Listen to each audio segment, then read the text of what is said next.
Hi hello అందరికీ welcome back to our channel. ఈరోజు మన ఛానల్లో సేమ్ హోటల్ స్టైల్ ఇడ్లీని చూపిస్తున్నాను. ఎంతో సాఫ్ట్గా స్పాంజీగా ఎన్ని గంటలైనా ఇలాగా స్పాంజీగా సాఫ్ట్గా ఉంటాయి. ఇక్కడ మీరు చూస్తే ఎంత బాగా వచ్చినాయో.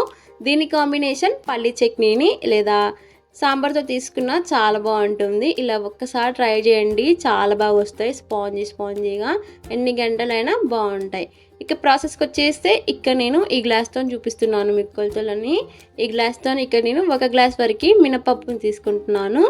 ఇలా 1 గ్లాస్ వరకు మినపప్పుని తీసుకొని దీన్ని 2 నుంచి 3 సార్లు బాగా కడిగి తీసుకుంటున్నాను. ఇక్కడ మీరు చూస్తే ఇలా బాగా కడిగి తీసుకోవాలి. ఇప్పుడు దీన్ని ఒక 5 నుంచి 6 గంటల వరకు బాగా నానబెట్టుకోవాలి. ఇప్పుడు సమ్మర్ కాబట్టి 5 నుంచి 6 గంటలు నానబెట్టుకుంటే సరిపోతుంది. వింటర్లో మటుకు 7-8 గంటల పాటు నానబెట్టుకోవాలి. 6 గంటల తర్వాత పప్పు నానిపోయాక ఇక్కడ నేను 10 నిమిషాలు పప్పుని మిక్సీ పట్టుకునే 10 నిమిషాల ముందు ఇక్కడ నేను ఇడ్లీ రవ్వను నానబెట్టుకుంటున్నాను. ఏ గ్లాస్తోనైతే మనం పప్పుని తీసుకున్నామో అదే గ్లాస్తోని 2 గ్లాసుల వరకు రవ్వను తీసుకొని బాగా 2-3 సార్లు కడిగి ఇలా ఒక 10 నిమిషాల పాటు ఇక్కడ నానబెట్టుకుంటున్నాను. 10 నిమిషాలు రవ్వ నానిపోయేంత వరకు మనం ఇక్కడ పప్పుని మిక్సీ పట్టి తీసుకుందాం. 6 గంటల తర్వాత పప్పు చూస్తే ఇలా నానిపోయి ఉంటుంది. చూడండి, 6 గంటలకి ఇలా బాగా నానిపోయి ఉంటుంది. పప్పు ఎంత బాగా నానితే మనకి ఇడ్లీలు అనేవి అంత సాఫ్ట్గా వస్తాయి. దీని ఇప్పుడు ఒక మిక్సీ జార్లోకి అంతా యాడ్ చేసుకుంటున్నాను. ఇలా పప్పుని అంతా యాడ్ చేసుకున్నాక ఇక్కడ నేను ఒక చిన్న 1/2 గ్లాస్ వరకు వాటర్ని యాడ్ చేసుకొని కొద్దిగా థిక్గా అండ్ సాఫ్ట్గా మిక్సీ పట్టి తీసుకుంటున్నాను. ఇది మనం ఇడ్లీకి కాబట్టి పిండి కొంచెం థిక్గా పట్టి తీసుకోవాలి. పప్పుని ఇలా థిక్గా ఇలా సాఫ్ట్గా ఉండాలి. ఇలా ఉంటేనే ఇడ్లీలు సాఫ్ట్గా వస్తాయి. ఇలా థిక్గా ఇలా సాఫ్ట్గా ఉంటే బాగుంటుంది. దీన్ని ఇప్పుడు అంతా ఒక బౌల్లోకి ట్రాన్స్ఫర్ చేసుకుంటున్నాను. ఇలాగా పిండిని మనం ఓవర్ నైట్ పులబెడతాం కాబట్టి ఇలా పెద్దగా ఉన్న బౌల్ని తీసుకోండి. ఎందుకంటే పిండి పులుస్తుంది కాబట్టి కొద్దిగా పైనకి వస్తుంది కాబట్టి ఇలా కొద్దిగా పెద్దగా ఉన్న బౌల్లోకి ట్రాన్స్ఫర్ చేసుకోండి. ఇప్పుడు అంతలోపు మనకి ఇక్కడ రవ్వ అనేది నానిపోయి ఉంటుంది. ఇప్పుడు దీన్ని వాటర్ని అంతా స్ట్రెయిన్ చేసి తీసుకుంటున్నాను. నేను ఇక్కడ ఇలా వాటర్ అంతా స్ట్రెయిన్ చేసి తీసుకొని ఇక్కడ చేతిలోకి కొద్దిగా రవ్వను తీసుకుంటూ ఇలా ప్రెస్ చేస్తే వాటర్ అంతా వచ్చేస్తుంది. ఇప్పుడు దీన్ని మనం ముందుగా మిక్సీ పట్టి పెట్టుకున్న దాంట్లోకి యాడ్ చేసేసుకుంటున్నాను. ఇలా మొత్తం ఇలానే యాడ్ చేసుకోవాలి. రవ్వని కొద్దిగా ఇట్లా వాటర్ లేకుండా చూసుకోండి. ఊరికేనే కన్సిస్టెన్సీ అనేది లూజ్ అవుతుంది. మరీ లూజ్ అవుతే ఇడ్లీలు అనేవి అంత బాగా రావు. సో కన్సిస్టెన్సీ కొద్దిగా థిక్గా ఉంటేనే ఇడ్లీలు పర్ఫెక్ట్గా వస్తాయి. ఇక్కడ నేను చూపించినట్టు ఇలా ఉండాలి కన్సిస్టెన్సీ అనేది. ఇలా మరీ జారుడుగా కాకుండా మరీ థిక్గా కాకుండా ఇలా ఉండలుండలుగా పడాలి. ఇట్లా వేస్తుంటే ఇలా ఉంటే బాగుంటుంది. ఇప్పుడు దీన్ని అంతా ఒకసారి బాగా మిక్స్ చేసుకున్నాక ఇలా సైడ్స్కి అంతా క్లీన్ చేసుకోవాలి.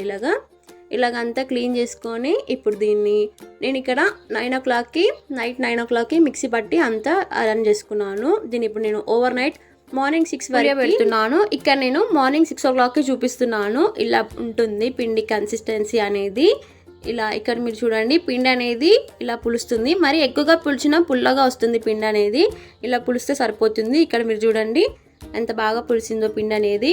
ఇలా పులిస్తే సరిపోతుంది. ఇప్పుడు దీన్ని ఒకటే డైరెక్షన్లో బాగా మిక్స్ చేసుకోవాలి ఒకసారి అంతా. ఇక్కడ మీరు చూసినట్టు ఒకటే డైరెక్షన్లో 1 నిమిషం పాటు బాగా మిక్స్ చేసుకోవాలి. ఇలాగంతా బాగా మిక్స్ చేసుకున్నాక ఇక్కడ నేను దీంట్లోకి టేస్ట్కి సరిపోయినంత ఒక 1/2 టేబుల్ స్పూన్ వరకు సాల్ట్ని యాడ్ చేసుకుంటున్నాను. అలాగే చిటికెడు వంట సోడాని యాడ్ చేసుకొని మరొకసారి బాగా మిక్స్ చేసుకుంటున్నాను. ఇలాగా అన్నీ బాగా కలిసేటట్టు బాగా మిక్స్ చేసుకుంటున్నాను. ఇలా బాగా మిక్స్ చేసుకున్నాక ఇక్కడ దీన్ని మూత నుంచి 2 నిమిషాల పాటు లేదా 5 నిమిషాల పాటు వదిలేసుకుంటున్నాను. ఆలోపు నా దగ్గర ఉన్న ఇడ్లీ ప్లేట్స్ని చూపిస్తున్నాను. ఇక్కడ నాకు 5 ఇడ్లీ ప్లేట్స్ ఉన్నాయి నా ఇడ్లీ కుక్కర్కి సరిపోయేటట్టు. ఇప్పుడు వీటిని ఆయిల్ని అప్లై చేసుకోవాలి. ఇక్కడ నేను చూపించినట్టు కొద్దిగా ఒక్కొక్క డ్రాప్ ఆయిల్ వేసుకోవాలి. ఎక్కువగా వేసుకోవద్దు. 1 డ్రాప్ వేసుకుంటే సరిపోతుంది. ఇలాగా అన్నిటికీ అప్లై చేసి తీసుకోవాలి. ఇలా ఆయిల్ అప్లై చేసుకున్న ఇడ్లీ ప్లేట్లలో ఇక్కడ నేను చూపించినట్టు ఒక్కొక్క గెరిటని వేసుకుంటే సరిపోతుంది. మరి ఎక్కువగా వేసుకోవద్దు. ఉడికితే కొంచెం పైనకని వస్తుంది కాబట్టి ఇడ్లీని ఇక్కడ చూపించినట్టు మరీ పైన వరకు కాకుండా ఇలాగ నార్మల్గా ఒక్కొక్క స్పూన్ వరకు ఇడ్లీ బ్యాటర్ని వేసుకోండి. ఇలాగా వేసుకొని అన్నిట్లలో ఇలా వేసుకొని ఒక్కసారి ఇలా ట్యాప్ చేయండి. షేప్ అనేది కరెక్ట్గా వస్తుంది. ఇలానే ట్యాప్ చేసి అన్నిట్లలో ప్లేట్లలో ఇలానే వేసుకొని స్టాండ్కి కరెక్ట్గా ఇలానే పెట్టేసుకోవాలి. ఇప్పుడు నేను ఇక్కడ ఇడ్లీ కుక్కర్ని చూపిస్తున్నాను. ఇక్కడ నా దగ్గర ఉన్న ఇడ్లీ కుక్కర్ని చూపిస్తున్నాను. ఇక్కడ కింద మీకు మార్క్ కనిపిస్తుంది కదా, అంతవరకు ఇక్కడ నేను వాటర్ వేసుకుంటున్నాను. నాకు ఇక్కడ అంతవరకు 1 గ్లాస్ వరకు వాటర్ ఇక్కడ పడతాయి నాకు అనేది. ఇక్కడ ఒక గ్లాస్ వరకు వాటర్ని యాడ్ చేసుకొని ఇక్కడ నేను ఇడ్లీ ప్లేట్స్ని అందులో మెల్లిగా పెడుతున్నాను. కొద్దిగా స్లోగా పెట్టుకోవాలి, మనం అటు ఇటు అయినా పిండి అనేది సైడ్కి వచ్చేస్తుంది కాబట్టి ఇడ్లీ బ్యాటర్. ఇప్పుడు దీన్ని ఇలా పెట్టుకున్న దాన్ని స్టవ్ పైన పెట్టుకుంటున్నాను. ఇలాగ పెట్టేసుకొని లిడ్ నుంచి ఇక్కడ నేను చూపించినట్టు మీడియం ఫ్లేమ్లో ఒక 10 నిమిషాల పాటు ఉడికించుకోవాలి. మీడియం ఫ్లేమ్లో ఒక 10 నిమిషాల పాటు ఉడికించుకున్నాక మరొక 10 నిమిషాలు హై ఫ్లేమ్లో ఉడికించుకొని స్టవ్ని ఆఫ్ చేసేయడమే. 20 నిమిషాలు ఉడికితే సరిపోతుంది. ఇలా ఉంటుంది 20 నిమిషాలకి. చూడండి, ఇలా ఒక్కసారి మూతను తీసి చూసుకోండి ఇలా ఎంత బాగా ఉడికిందో. ఇక్కడ దీన్ని చూస్తే మీకు ఇక్కడ అర్థం అవుతుంది ఉడికిందా లేదా అనేది.